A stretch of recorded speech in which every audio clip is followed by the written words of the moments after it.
우리 문화에는 생소하지만 미국 소설이나 영화에 보면은 가끔 나오는 그런 내용입니다. 어떤 내용인가 하면 음모론이라고 불리는 그런 내용입니다. 뜻하지 않게 일어난 일에 대해서 누군가가 배후에서 음모를 가지고서 이 일을 획책했다, 꾸몄다라고 해석하는 방식입니다. 자주 거론되는 그런 단체들이 있죠. 프리메이슨이라든지 일루미나티라든지 300인 위원회 이런 이름들이 자주 거론이 됩니다. 대표적인 음모론 가운데 하나는 미국의 1달러 지폐를 보면은 그 1달러 지폐 뒷면에 인쇄된 눈이 있습니다.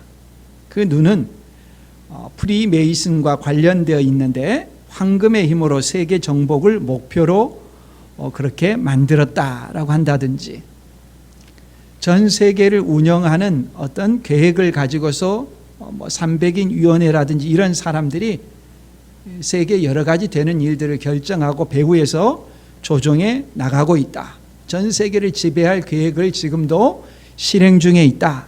그 모임의 결정에 따라 세상이 움직여 간다. 이런 시나리오를 제시하는 사람들입니다. 이런 내용이 영화로도 만들어졌죠. 멜 깁슨과 줄리아 로버츠가 주연한 컨스피러시라고 하는 제목의 영화입니다. 컨스피러시라는 말 자체가 음모론이라는 의미죠. 세상이 음모를 가진 사람들에 의해서 주도되고 이끌어져 간다는 내용입니다. 우리에게는 잘 다가오지 않지만 서양에서는 이런 음모론과 관련된 매니아층이 상당히 두텁습니다. 그런 책들이 주기적으로 나오고 히트를 칩니다. 무슨 일이든지 큰 어떤 일이 일어나게 되면 유명 인사가 자살을 했다, 죽었다, 이런 일이 있게 되면은 그 뒤에서 음모론의 시각으로 그 내용을 해석합니다. 가히 이 사람들은 그냥 음모론에 그치지 않고 음모 사관이라고 불릴 만한 독특한 역사 해석의 시각을 가지고 있는 사람들입니다. 교회에도 그런 비슷한 시각을 가진 분들이 있습니다. 종말론에 깊이 빠져 있는 사람들입니다. 성경의 많은 내용들 가운데 특별히 종말을 다루고 있는 내용들을 집중적으로 다룹니다. 요한계시록은 단골 메뉴가 되겠죠. 종말에 대한 어떤 시나리오를 짜는 데도 관심이 많습니다. 언제 어떤 일들로 역사의 종말이 진행될 것인지 나름의 계획표를 가지고 있습니다. 그리고 세계사적인 어떤 일이 일어나게 되면은 자신들이 가지고 있는 시간표에 이렇게 대응을 시킵니다. 이제 이 일이 일어났으니까 다음에 어떤 일이 일어날 것이다. 그런 내용들을 또 말하고는 하죠. 음모론이나 또는 이 종말론의 시간표를 가지고 있는 사람들이나 두 계통의 사람들은 다 역사에 일어난 일들을 자신들이 가지고 있는 프로그램 가운데 어떤 내용에 1대1 대응시키는데 전문가들입니다. 물론 약간의 차이는 있죠. 음모론은 사람들의 상상에 주로 기대는 것이지만 종말론은 성경에 나오는 내용, 그 사실을 가지고 자신들이 짜놓은 시간표에 따라서 그렇게 배치하는 그런 차이는 있죠. 물론 종말론을 강조하는 분들에게 어느 정도 우리가 감사해야 합니다. 사람들은 종말에 대한 감각이 무디고 세상 가운데 도취되어 있습니다. 별로 종말에 대해서 생각하지 않습니다. 마치 그것은 초등학생이나 중학생들이 죽음에 대해서 생각하지 않는 것과 같습니다. 대부분의 사람들은 종말에 대해서 무감각합니다. 그런데 종말론에 대해서 특별히 강조하는 사람들은 이 종말론을 지속적으로 강조하기 때문에 사람들이 잊어버렸던 감각들을 살려주는데 유용하고 도움이 됩니다. 그럼에도 불구하고 과도하게 모든 일을 종말적인 시각으로 해석하는 것은 현실 감각을 도리어 무디게 할 수가 있습니다. 종말론은 일종의 블랙홀입니다. 모든 내용을 종말론적인 시각으로 보기 시작하게 되면은 현실 가운데 일어나는 현실 감각이 무뎌지고 현실에 대한 어떤 최선을 다하고자 하는 삶의 방식을 배제시키고 다 그냥 계획표에 따라 일이 진행되어 가는 식으로 자포자기하면서 현실에서 물러나게 됩니다. 함정이 있을 수 있는 것이죠. 우리가 성경을 볼 때 성경을 우리는 이제 저 같은 경우에는 성경 한 권을 택해서 쭉 처음부터 끝까지 이렇게 강론해 나갑니다. 그 이유 가운데 하나 또는 그 유의 가운데 하나는 특정한 주제만 강조하게 될 그런 실수와 잘못에서 벗어날 수 있기 때문입니다. 종말론이 중요하지만은 종말론에 경도되어 있으면은 성경 가운데 종말론만 찾아내서 그 내용만 강조하는 그런 모습이 될 수도 있을 것입니다.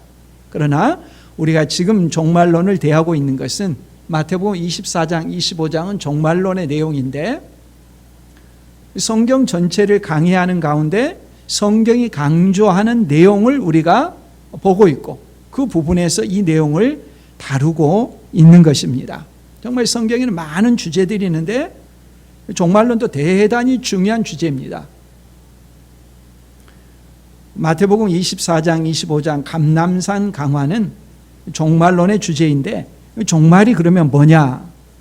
가장 좁게 해석하면은 예수님께서 세상에 다시 오시고 세상을 심판하시는 것, 가장 좁은 의미의 종말입니다.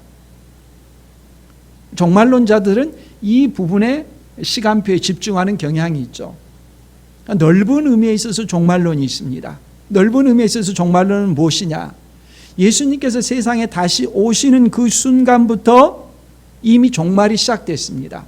지금 우리는 종말의 시간을 살아가고 예수님께서 세상에 다시 오실 때 완성될 것입니다. 이거 종말은 굉장히 넓은 개념이죠. 요즘은 카메라 기술이 굉장히 발달되었지 않습니까? 옛날 같으면은 그냥 사람의 눈으로만 판단해야 되기 때문에 예를 들어 100m 달리기를 할 때 사람이 들어오는데 똑같이 들어왔다. 등수를 가릴 수 없는 똑같이 들어오는 것처럼 보이지만은 지금은 카메라로 그 1초를 몇십 분의 1, 저는 그 카메라 몇백 분의 1인지 잘 모르겠지만은 세세하게 장면으로 하나하나 분할을 합니다. 아주 미세한 차이지만은 사람의 눈으로 보면 똑같이 들어온 것이 카메라의 그 기술로서는 장면을 하나하나 분할하니까 그 차이가 드러나게 됩니다. 축구도 또 야구도 그 미세한 차이를 분할로 사진을 촬영하니까 그 촬영한 장면을 따라서 차이가 드러나는 것이죠. 지금은 종말을 미세하게 이렇게 나눈 것과 같습니다. 이미 종말을 시작하고 있지만 최종적인 종말이 하나님의 시각에서는 온 것과 같습니다. 우리의 시각에서는 그 종말을 살아가고 있는 것이죠. 그런 차원에서 우리가 종말이 어떤 의미냐 하는 것을 생각해 봐야 합니다. 사람으로 말하면 사람이 죽는 순간이 죽음이라고 말할 것입니다. 그러나 종말의 시각으로 말하자면은 사람이 태어나는 순간 그 사람은 이미 죽어가는 것과 같습니다. 태어나는 사람은 영원히 살지 않습니다. 반드시 죽는 시점이 있습니다. 언제 죽느냐의 문제일 뿐입니다. 종말도 그와 같습니다. 반드시 심판이 있는데 그 심판의 시점이 어느 순간이냐일 뿐입니다. 모든 사람에게 종말은 다 있습니다. 예수님께서 종말에 대해서 집중해서 가르치시는 계기는 앞서 우리가 지난 시간에 살펴본 것처럼 제자들의 질문에 답하시면서입니다. 제자들은 장엄한 모습의 예루살렘 성전에 대해서 감탄사를 그치지 않았지만 예수님은 돌 하나도 돌 위에 남지 않고 다 무너뜨려지리라고 말씀하셨습니다. 제자들이 깜짝 놀라서 언제 그런 일이 있겠느냐고, 주님의 다시 오심과 세상 끝의 징조가 무엇이냐고 물었습니다. 이 질문에 대해서 대답하시는 내용이 마태복음 24장, 25장 종말론에 관한 가르침입니다. 근데 이 말씀을 보면서 오늘 우리가 읽은 말씀에서 발견할 수 있는 것은 종말에 대한 어떤 특별한 준비가 아니라 하나님의 말씀과 기도에 대한 강조입니다. 성전이 무너지는 것은 언제고 무슨 징조가 있느냐 하는 이 질문에 대해서 예수님은 다니엘서의 말씀을 인용하는 것으로 시작하고 또 끝나는 35절 말씀에 보면 천지는 없어질지언정 내 말은 없어지지 아니하리라는 말씀으로 마치고 있습니다. 세상이 어떻게 변하느냐, 그 변하는 것에 대한 관찰이 중요한 것이 아니라 미래학자들이 세상에 어떤 일이 닥칠 것이다 이렇게 말하는 것이 중요한 것이 아니라 4차 혁명이 무엇이냐는 것을 빨리 포착하고 준비를 하는 그런 것보다 변할 수 없이 중요한 것, 그래서 하나님의 말씀이라는 것입니다. 15절 말씀에 보면 그러므로 너희가 선지자 다니엘이 말한 바 멸망에 가증한 것이 거룩한 곳에 선 것을 보거든 읽는 자는 깨달을진저. 예수님은 성전 파괴의 시점에 대해서 구약 성경 다니엘서에 나오는 내용의 성취로 말씀하십니다. 우리가 전에 다니엘서 말씀을 함께 상고하는 가운데 복음서에 보면 이 말씀이 인용된다라고 말씀을 드렸는데 오늘 말씀에 이렇게 인용되고 있습니다. 다니엘서에 보면 멸망에 가증한 것과 관련해서 다니엘서 9장, 11장, 12장 세 번에 걸쳐서 이 멸망에 가증한 것이 성전에 세워질 것을 말씀하고 있습니다. 그 중에 멸망에 가증한 것이 뭐냐? 그것은 누군가가 성전에 들어와서 성전을 더럽힌다든지 성전에 우상과 같은 그와 같은 어떤 물건을 세운다든지 그런 의미로 생각이 됩니다. 다니엘서 11장 31, 32절 말씀을 예로 들면 군대는 그의 편에 서서 성소 곧 견고한 곳을 더럽히며 매일 드리는 제사를 폐하며 멸망하게 하는 가증한 것을 세울 것이며 멸망하게 하는 가증한 것을 세울 것이며 그가 또 언약을 배반하고 악행하는 자를 속임수로 타락시킬 것이나 오직 자기의 하나님을 아는 백성은 강하여 용맹을 떨치리라. 다니엘서가 예언한 앞으로 있게 될 내용이죠. 누군가가 들어와서 성전을 더럽힙니다. 성전을 더럽히는 가운데도 하나님을 아는 백성, 그 백성은 용맹해서 그에 굴하지 않고 믿음을 가지고 살아간다라고 하는 내용입니다. 그러면 이 멸망에 가증한 것이 세워진 때가 언제냐? 유다가 바벨론에서 망하게 되죠. 주전 586년에 망하면서 바벨론의 포로로 끌려갑니다. 1차, 2차, 3차 포로가 끌려가는데 다니엘은 1차 포로로 바벨론에 끌려갔습니다. 바벨론에서 활동을 하죠. 이 바벨론도 그 다음에 일어난 나라인 페르시아에 망하게 되죠. 페르시아에 망하게 되면서 페르시아 고레스 대왕이 포로로 잡혀온 사람들에게 돌아가도 좋다라고 허락을 했습니다. 바벨로니아에 잡혀갔던 유다 백성들이 예루살렘으로 귀환을 해서 성전을 재건하고 또 성벽을 재건했습니다. 그들이 이제 산헤드린과 같은 공회를 만들어 가지고 일들을 결정하면서 통치하고 다스리고 있는데 세계사적인 변화가 일어났습니다. 주전 330년경에 그리스의 알렉산더 대왕이 동진을 시작한 것이죠. 그래서 페르시아하고 싸워서 페르시아를 망하게 하고 인도까지 진출하면서 나라가 아주 커졌죠. 근데 알렉산더 대왕도 갑자기 죽었습니다. 그가 죽고 나서 그리스 그 거대한 나라가 4등분 되었는데 유다 땅은 남쪽에 이집트 프톨레미 왕조라고 하죠. 프톨레미 왕조와 북쪽의 시리아 그 사이에 세력 다툼의 격전장이 됩니다. 주전 300년부터서 주전 200년까지는 이 프톨레미 왕조의 영향 아래에 있습니다. 그리고 주전 200년부터서는 시리아 셀류쿠스 왕조의 지배하에 있습니다. 이 왕조들은 다 그리스 문화의 영향을 받아서 유다 땅을 그리스화시키는데 열심히 했습니다. 특별히 시리아 왕조는 그런 일에 있어서 누구보다도 열심히 했습니다. 그리스도화하지 않는 것들에 대해서 벌을 가하기 시작했습니다. 할례를 금지하고 안식일을 지키지 못하게 하고 김나지움이라는 그리스식 교육기관을 세웠습니다. 예루살렘에도 세웠습니다. 그리스를 보편적인 언어로 사용하기 시작했습니다. 그러다가 특별히 주전 168년에 안티오쿠스 4세, 이 사람이 예루살렘에 와서 그리스 문화를 퍼뜨리는데 누구보다도 열심히 했습니다. 성전에 우상 숭배를 세우게 했고 제우스 신상을 세우고 부정한 동물인 돼지를 제물로 바치게 했습니다. 주전 168년에 이 사건은 다니엘이 예언했던 멸망에 가증한 것을 성전에 세우게 한 그 사건으로서 사람들이 보편적으로 해석하고 있습니다. 다니엘서 멸망에 가증한 것 예언의 첫 번째 성취로 우리가 볼 수 있습니다. 이로 인해서 유대 마카비 가문이 유대 독립전쟁을 일으키고 독립을 확보하게 되죠.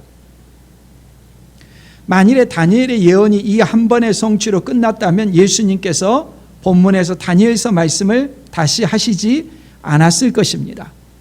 그러나 그 일이 또 반복될 것이기 때문에 예수님께서 다니엘서 말씀을 지금 인용하고 있는 것이죠. 16절 이하에 보면 그때에 유대에 있는 자들은 산으로 도망할지어다. 지붕 위에 있는 자는 집 안에 있는 물건을 가지러 내려가지 말며 밭에 있는 자는 겉옷을 가지러 뒤로 돌이키지 말지어다. 성전에 멸망에 가증한 것이 선 것을 보거나 그에 대한 소식을 듣자마자 재물에 대한 모든 집착을 버리고 바로 옆에 옷이 있다 할지라도 바로 아래층에 소중한 귀중품이 있다 할지라도 거기에 아무런 미련을 두지 말고 당장 도망쳐라. 이 말씀입니다. 예수님께서 이 말씀을 하시고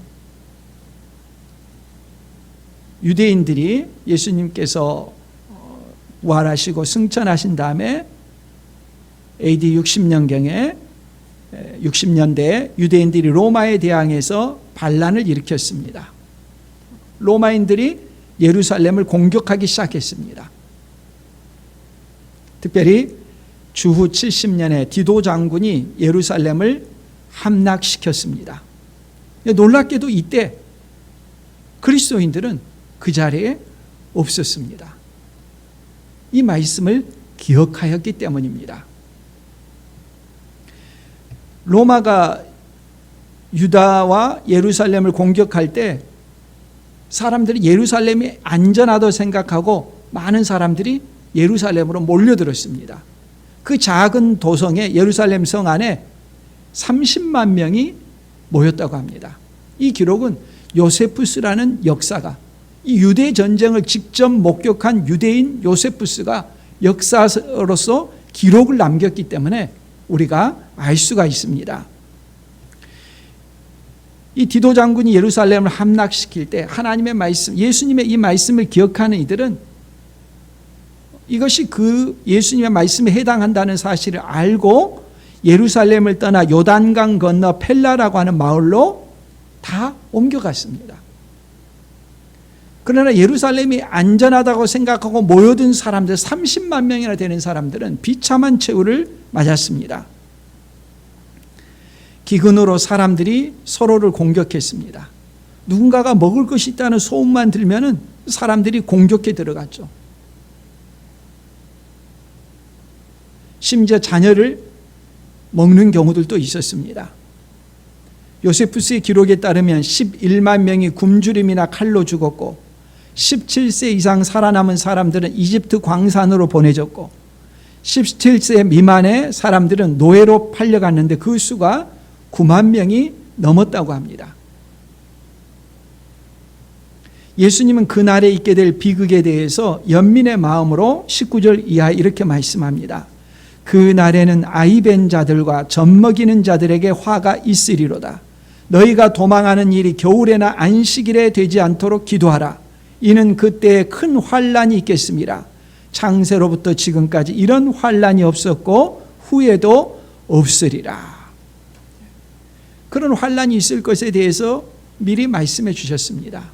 그 날이 특정한 날이 되지 않도록 기도하라고 하십니다. 만일에 겨울에 이런 일이 있게 되면, 유대 땅은 겨울이 우기이기 때문에 사람들이 움직이기 어렵습니다. 또 안식일이면은 거리 제한을 생각하는 사람들을 또 움직이기 어렵습니다.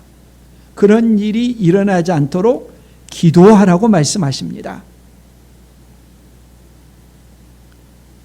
하나님께서는 자기 백성들을 지키시고 돌보시는데 그 날들도 감해 주신다고 22절에 말씀합니다. 그 날들을 감하지 아니하면 모든 육체가 구원을 얻지 못할 것이나 그러나 택하신 자들을 위하여 그 날들을 감하시리라.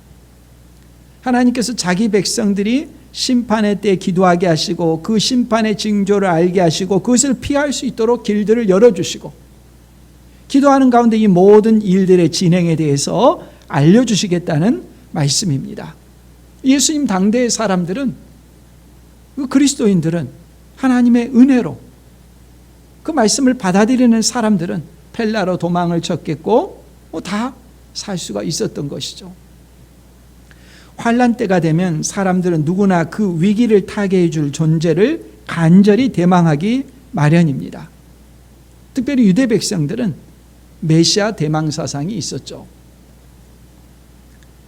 너무도 강력하고 간절한 대망이기 때문에 조금만 비슷해도 혹하기 마련입니다. 로마 전쟁 때도 그랬습니다. 로마와의 전쟁 때도 자기가 그리스도라고 주장하는 사람들이 여기저기서 나왔습니다. 그 소리에 사람들이 혹했던 것이죠.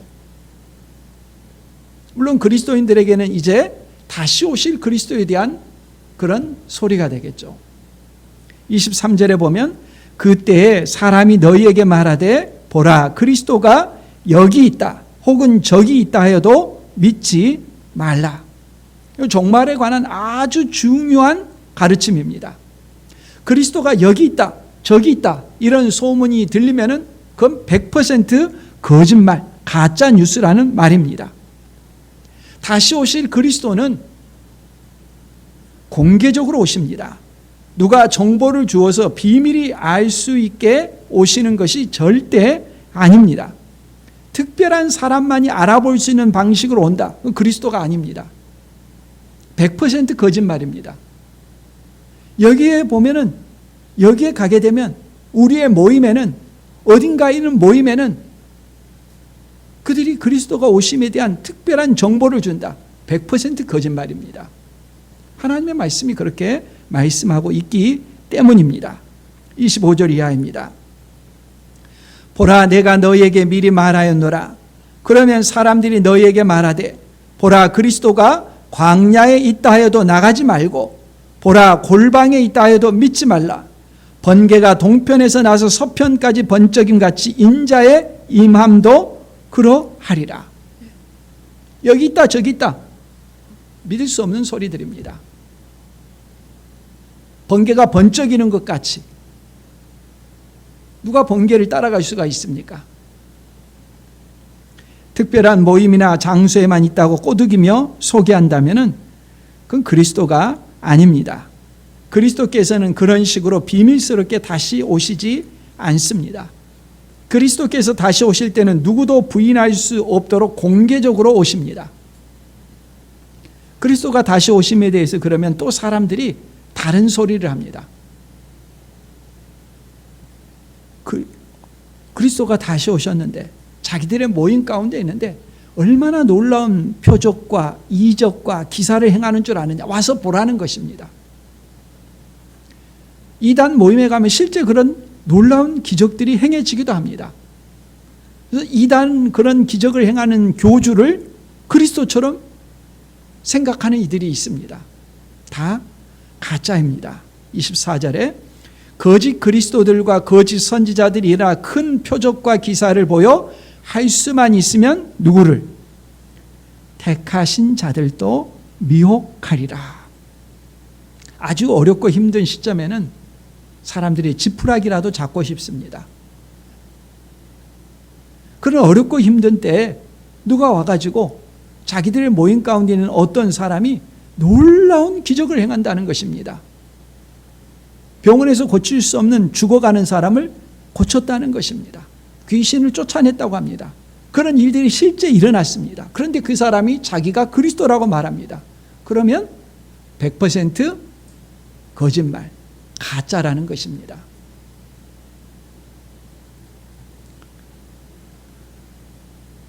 심지어 택하신 자들도 미혹한다고 했습니다. 그리스도인들에게도 그런 마수가 미치는 것입니다. 기적을 따라서 신앙생활을 하기 시작하면 잘못되기 쉽습니다. 신앙의 표준은 항상 하나님의 말씀입니다.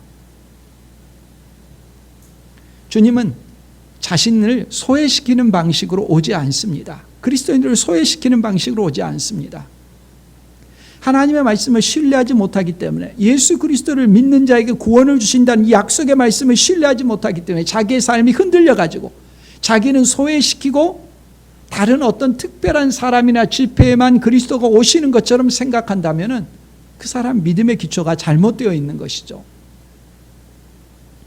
28절 말씀에 주검이 있는 곳에는 독수리들이 모일 것이니라. 주변에서 우리가 독수리 관찰하기는 쉽지 않죠. 저쪽에 자유로를 타고 가다 보면은 거기 독수리들이 좀 있습니다. 독수리가 위에서 떼를 지어서 날고 있다는 것은 무슨 뜻입니까? 밑에 동물이 거의 죽어가고 있다는 것입니다. 죽기만 하면은 그 독수리들이 내려앉아서 죽은 사체를 뜯어먹기 시작할 것입니다. 독수리들이 때로 몰려있다. 뭐하고 있는 것입니까? 사체를 먹고 있다는 것입니다. 독수리 떼가 있다는 증거는 죽어가는 시체가 있거나 죽어가는 어떤 동물이 있거나 죽음이 있다라고 하는 증거입니다. 마찬가지입니다. 예수 그리스도께서 오시는 것은 너무도 명명백백하게 드러나기 때문에 비밀스럽게 찾아다닐 필요가 없습니다. 예수 그리스도께서 다시 오실 때 자신이 그 정보 제공에서 제외될 것이라는 걱정은 전혀 쓸데없는 것을 걱정하는 것입니다. 자신이 모르는 사이에 예수 그리스도께서 다시 오신다. 그렇지 않습니다. 그리스도께서 오실 때는 모든 사람이 다 압니다. 죽음이 있는 곳에는 독수리가 있는 것처럼 예수 그리스도께서 다시 오실 때는 모든 사람이 다 아는 방식으로 오시는 것입니다. 내가 모른 채 어떤 일이 일어날 것을 생각할 필요 없고, 특별한 어떤 스케줄, 시간표를 짜가지고 종말이 이런 식으로 될 것이라고 사람들이 말하는 소리에 현혹될 필요가 없습니다. 성전과 예루살렘의 파괴에 대해서 예수님께서는 무화과 나무의 비유를 배우라고 하십니다. 32절 이하에 보면 무화과 나무의 비유를 배우라. 그 가지가 연하여지고 잎사귀를 내면 여름이 가까운 줄을 아나니 이와 같이 너희도 이 모든 일을 보거든 인자가 가까이 곧 문 앞에 이른 줄 알라. 팔레스타인의 나무들은 대부분 상록수라고 합니다. 1년 내내 푸른 것이죠. 근데 무화과 나무만은 그렇지 않아서 다 잎사귀를 떨어뜨립니다. 앙상한 나무만 있는 것이죠. 그러니까 상록수 가운데 잎사귀가 다 떨어진 앙상한 무화과 나무는 금방 구별이 되기 마련입니다. 근데 그 무화과 나무가 봄이 되면서 뿌리에서 물을 빨아들여 가지고 싹을 내고 잎이 나기 시작합니다. 언제? 봄에 그렇다고 합니다. 이 말씀을 하시는 시점이, 감람산 강화하는 시점이 6월절에 예수님 오셨으니까 이 4월 중순경이 되겠죠. 봄이 되어서 이제 곧 여름이 올 것이라는 것을 알려주는 것입니다. 예수님께서 오시는 것도 그냥 아무런 방비도 없이 준비도 없이 대책도 없이 오시는 것이 아니라 주님이 오시는 때가 사람들에게 어느 정도 무화과 나무를 통해서 그 계절의 변화를 알려두시시 오시겠다라고 말씀합니다. 그리스도의 재림도 마찬가지입니다. 역사상 남아있는 가장 중요한 사건인 그리스도의 재림을 어떤 성도들은 소외되어 아무것도 알지 못하는 채 일어나지 않을 거라는 말씀입니다. 물론 그리스도는 갑작스럽게 오시는 것은 맞습니다. 그건 성경이 가르쳐주는 내용입니다. 근데 그리스도인이 그러나 그리스도의 다시 오심에서 소외되는 일은 없다는 것입니다. 어떻게든 그리스도의 오심을 알아맞히고 그 알아맞춘 사람에게만 그리스도가 오시는 그런 방식은 아니라는 것이죠. 종말론자들은 그런 식의 프로그램을 짤 때가 많이 있습니다. 과거의 시한부 종말론자들도 그랬지 않습니까? 휴거가 일어난다고 자기들의 시간표에 따라 자기들의 모임의 장소에 와가지고 뭘 대비하는 방식이요. 그렇지 않습니다. 34절, 내가 진실로 너희에게 말하노니 이 세대가 지나가기 전에 이 일이 다 일어나리라. 놀라운 말씀이죠. 예수님께서 말씀하시는 이 성전 파괴 일들이, 예루살렘 파괴 일들이 이 세대가 지나가기 전에 일어난다는 것입니다. 이건 이제 원근법이라고 말합니다. 원근법이란 건 뭐냐면 가까이 일어나는 일도 있고 멀리 일어나는 일도 있습니다. 구약의 예언자들은 이런 원근법을 자주 사용했습니다.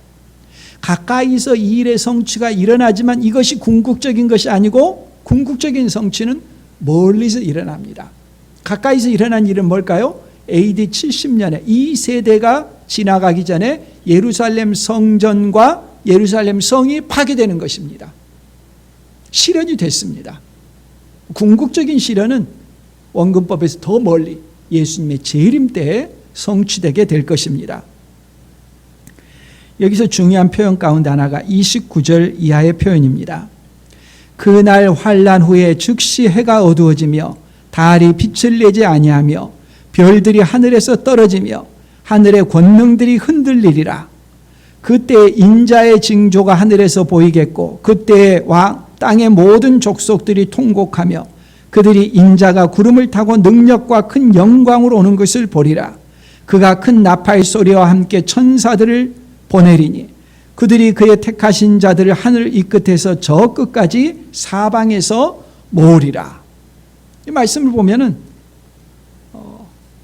약간 혼돈이 생기기 쉽습니다. 34절에는 이 세대가 지나가기 전에 이 일이 다 이루어진다고 했습니다. 그런데 29절부터 31절까지의 내용은 자연 만물에 큰 변화가 생길 것에 대해서 말씀하고 있습니다. 34절에 이 세대에 예루살렘 성전과 성이 파괴된다고 했는데 그 전에 29절부터 31절까지 그런 일이 있었느냐? 질문하면서 그런 일은 없었지 않느냐? 어떻게 된 거냐? 이런 질문을 하게 될 것입니다. 29절부터 31절까지를 문자적으로 해석한다면 그 일은 일어나지 않았습니다. 여기서 원근법이 작동되는 것입니다. 원근법은 29절부터 31절까지 이와 같은 일들은 예수님이 재림하실 때에 일어날 일들이다. 궁극적으로 일어날 일의 설명이다. 이렇게 설명할 수가 있습니다. 근데 또 이 표현 가운데 우리가 알아둬야 되는 것은 성경의 표현 방식 가운데 묵시론적인 표현 방식이 있습니다. 무슨 말인가 하면 요한계시록의 기록의 방식입니다. 요한계시록 기록의 방식은 똑같은 일을 기록하더라도 묵시론적인 언어들을 사용합니다. 우리가 그 문학적인 장르 가운데 그런 장르들이 있지 않습니까? 해리포터라든지 나니아 연대기라든지 그 반지의 제왕이라든지 영국 사람들이 즐겨 사용하는 그런 그 장르가 있습니다. 일종의 판타지라고 하는 그런 장르죠.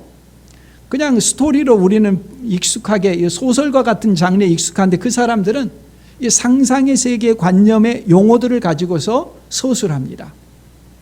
그런 식으로 표현하게 되면은 현실 속에서 설명하기 어려운 것들을 설명할 수 있는 그런 장점들이 있거든요. 매력이 있거든요. 29절부터 31절까지의 방식이 그런 표현 방식입니다. 묵시론적인 용어를 사용해서 현실 세계를 설명하는 방식입니다.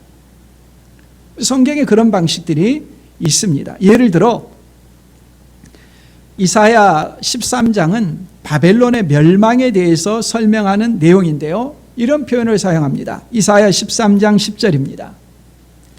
하늘의 별들과 별 무리가 그 빛을 내지 아니하며 해가 돋아도 어두우며 달이 그 빛을 비추지 아니할 것이로다.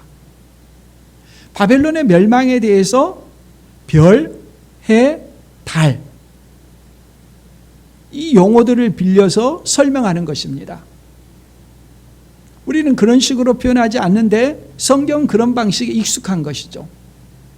또 에돔이 심판받을 것에 대해서 이사야 34장 4절에서는 이렇게 설명합니다. 하늘의 만상이 사라지고 하늘들이 두루마리같이 말리되 그 만상의 쇠자나무 포도나무 잎이 마름 같고 무화과 나무 잎이 마름 같으리라. 에돔이 그냥 심판받는다라고 말하지 않고 하늘의 만상이 사라진다. 하늘이 두루마리같이 말린다. 이런 표현을 얼마든지 쓸 수 있다는 거죠. 바벨론에 대해서, 에돔에 대해서 그렇게 자연 만물의 변화를 통해서 설명할 수 있다면 예루살렘 성과 예루살렘 성전에 대해서 얼마든지 그렇게 표현할 수 있는 것이죠. 그러므로 우리가 읽은 이 29절부터 31절까지의 말씀도 말씀 그대로의 서술이 아니라 묵시론적인 언어를 빌려서 이렇게 예루살렘 성과 성전이 파괴될 것이라고 하는 것을 설명한 것이다 라고 이해할 수 있는 것입니다. 실제 우리도 그런 표현을 쓰기도 하지 않습니까? 아주 어려운 일을 당할 때 하늘이 캄캄해졌다. 다른 사람의 하늘이 그대로입니다. 그러나 심리적인 큰 충격을 당한 사람에게서는 자연이 이전처럼 같아 보이지가 않습니다. 하늘이 캄캄해졌다. 얼마든지 그런 표현을 쓸 수가 있죠. 천지가 격변하며 요동하는 상황에서 여기저기 구원의 길이 있다고 외치는 함성이 들려오게 되면 사람들의 마음이 불안하고 어떻게 해야 될지 종잡을 수가 없게 되죠. 평소에는 그냥 아무렇지도 않던 사람들이 큰 어려움을 겪게 되면 우왕청심환을 먹고 심신을 그냥 좀 안정시키고 어떻게 일을 결정해야 될지 모르겠다. 그냥 우왕좌왕하면서 바르게 판단과 결정을 내리지 못하는 그런 상황에 내몰릴 수가 있습니다. 종말의 상황에서는 얼마나 격변의 일들이 많겠습니까? 한두 가지 어려운 일도 견디기 어려워하는 사람들에게 몇 가지 일들이 막 쏟아져 나오게 되면 어떻게 해야 될지 종잡을 수가 없게 됩니다. 그때 기억해야 됩니다. 35절 말씀. 천지는 없어질지언정 천지는 없어질지언정 내 말은 없어지지 아니하리라. 그리스도인의 삶의 기초는 하나님의 말씀입니다. 우리의 말은 우리 자신과 분리되고 우리 자신과 일치하지 않는 경우가 많이 있습니다. 말과 행실이, 언행이 일치하지 않는 경우가 많습니다. 그러나 하나님은 하나님의 말씀과 분리되지 않습니다. 하나님 자신이 하나님의 말씀입니다. 하나님의 말씀은 없어지지 않습니다. 영원 불변하는 것입니다. 말씀을 붙잡고 말씀을 의지하고 말씀대로 신뢰하면 아무리 격변하는 세상 속에서도 요동하지 않고 안정될 수가 있다는 말씀입니다. 예수 그리스도의 재림과 심판은 성경에서 아주 중요한 가르침입니다. 뺄 수 없습니다. 사람들 가운데 어떤 분들은 이 세상에 정의가 행해지지 않기 때문에 자신은 하나님의 존재를 믿을 수 없다라고 말합니다. 세상에서 악을 행하는 사람들이 잘 되는 것을 보면서 그들을 심판하지 않는데 내가 어떻게 하나님을 믿을 수 있느냐 이렇게 말합니다. 하나만 알고 아직 둘은 모르는 사람입니다. 아직 하나님께서 심판을 행하지 않았을 뿐입니다. 그가 그렇게 하나님이 정의로우시면 심판을 행해야 된다라고 말하는 그 심판을 아직 행하지 않았을 뿐이지, 예수 그리스도께서 다시 오시는 재림의 때는 심판의 때입니다. 사람들이 그렇게 외쳤던 그 정의를 그 순간에 집행하시게 될 것입니다. 그 정의의 집행을 미리 행하신 사건이 무엇입니까? 예수 그리스도의 십자가의 사건입니다. 하나님은 의로우신 분이라는 것을 예수님께서, 죄 없는 예수님께서 십자가에 달려 죽으심으로, 우리의 죄 형벌을 대신 받으심으로 죄를 지은 자는 반드시 벌하신다는 것을 자신의 독생자 예수를 십자가에 달려 죽게 하심으로 드러내 보여주셨습니다. 그 예수 그리스도를 믿는 자들에게는 의롭다는 최종 심판 때 심판을 미리 행해 주십니다. 의롭다고 하는 선고가 이루어지게 되고 최종 심판 때 그 사람은 죄의 형벌로부터 면제받습니다. 그 심판이 행해졌다는 사실이 역사 속에서 그리스도의 십자가에 달려 죽으심으로 드러났음에도 불구하고 믿지 않은 자는 피할 길이 없고 최후의 심판 때 그 모든 죄 형벌을 받고 영원한 형벌 가운데 살아가게 되는 것입니다. 예수 그리스도는 다시 오실 때 비밀리에 오시지 않습니다. 택한 백성을 소외시키거나 배제시키지 않으시고 모든 자기 백성을 다 구원하십니다. 그런데 우리가 알아둬야 될 것이 있습니다. 그 날이 정해져 있다 하더라도 기도하라고 하십니다. 20절, 도망하는 일이 겨울에나 안식일에 되지 않도록 기도하라고 하셨습니다. 심판의 때가 정해져 있다 하더라도 하나님의 백성들의 기도를 들으시고 고통을 경감하는 길을 열어주신다는 약속과 같습니다. 기도는 신비입니다. 놀라운 은혜입니다. 하나님께서 심판을 정하셨다 하더라도, 반드시 그것을 집행하신다 하더라도 기도하는 백성의 기도를 들으시고 이것이 조화되게 해주십니다. 우리는 그 신부를 풀 길이 없습니다. 어떻게 하나님께서 정하셨다고 하는데 기도를 들어서 상황을 변경시켜 준다고 하냐? 이 예정과 기도라는 것은 우리의 차원에서는 결코 조화시킬 수가 없습니다. 그러나 분명히 성경에서 약속하는 것은 하나님의 백성들이 기도하면 그 기도를 들으시고 살 길을, 피할 길을 열어주시겠다고 약속하신 것입니다. AD 70년에 로마를 침판할 때도 그들이 어떤 징조를 멸망에 가증한 것이 성전의 선고를 해석했는지는 자세히 알 수 없지만 그 징조를 깨닫고 그리스도는 일제히 빠져나가서 펠라로 도망쳐서 믿는 자들이 다 구원을 받았다고 역사는 기록하고 있습니다. 코로나19도 우리가 동일한 원리로 대해야 할 것입니다. 계속해서 변종 바이러스가 생겨날 때마다 그에 상응하는 백신을 만드는 것이 어렵다 하더라도 우리는 퇴치를 위해서 기도해야 될 것입니다. 의사들이나 의약품을 만드는 회사는 안 된다라고 말하더라도 우리는 하나님 앞에 겸손히 기도해야 할 것입니다. 백신을 만들고 질병과 직접 싸우는 이들은 의료진이지만 우리는 기도해야 합니다. 영적인 최전선에는 기도자들이 있습니다. 코로나19뿐만 아니라 다른 모든 일에도 마찬가지입니다. 모든 일이 다 결정되어 있고 변경 불가능한 것처럼 보이는 상황이 있다 하더라도 어떤 상황에서도 그리스도인은 절망하지 않고 하나님 앞에 나아가 기도해야 합니다. 하나님은 만물을 다스리고 통치하고 지배하시는 분이십니다.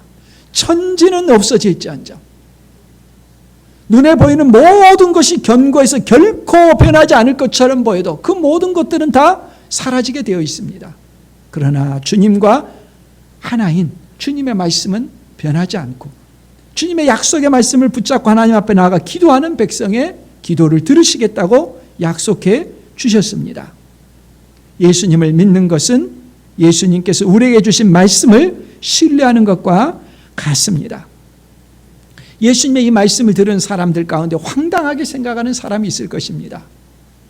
수십 년 동안 지어온 예루살렘 그 성전이 없어진다는 그 말, 그리고 그 말하는 주님의 말씀은 없어지지 않는다는 이 말을 듣고 대조하면서 비웃는 사람들이 있었을 것입니다. 그 화려하고 굳건한 그 큰 수십 톤 되는 돌들이 쌓여져 지은 예루살렘 성전이 없어진다고? 속으로 비웃었을 것입니다. 사람들 가운데 한 분에 불과한 한 사람의 말은 영원히 남는다고? 믿을 수 없었을 것입니다. 그러나 결과는 어떻습니까? 그 세대가 지나가기 전에 주님의 말씀 그대로 이루어졌습니다. 눈에 보이는 것이 실제가 아닙니다. 주님의 말씀의 실제입니다. 변하지 않는 것은 주님의 말씀입니다. 세상이 아무리 거대하더라도 세상에 따라 움직이는 것이 아니라 천지는 없어질지언정 주님의 말씀 변하지 않는다는 것을 기억하고 약속의 말씀을 굳게 붙잡고 기도함을 통해서 은혜를 힘입는 우리 모두가 될 수 있기를 바랍니다.